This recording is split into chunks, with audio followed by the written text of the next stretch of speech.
ng mga alaala sa aking pag-isa.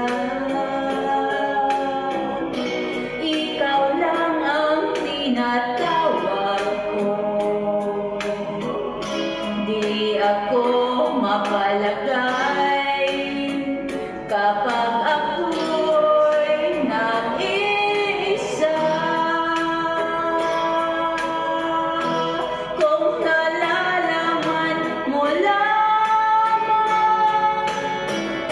na ako sa'yo'y naghihintay, lagi kitang inaasahan na babalik sa aking buhay.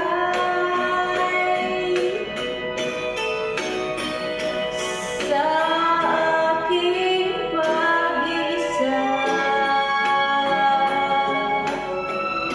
ikaw lang ang panaginip ko. Hanggang kailan kaya ako mag-iisa?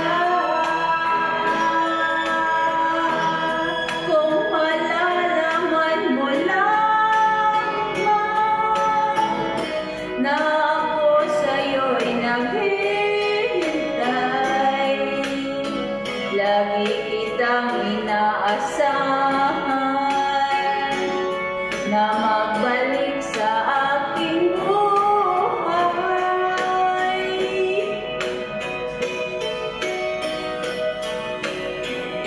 Sa aking pag-isa,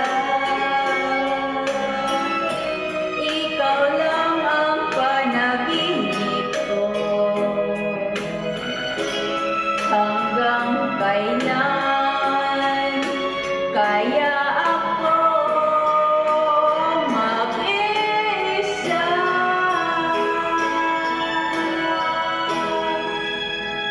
Thank you, everyone.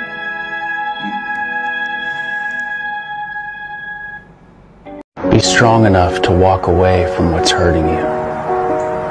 Be patient enough to wait for the blessings you deserve. And always remember, your current situation is not your final destination. The best is still yet to come.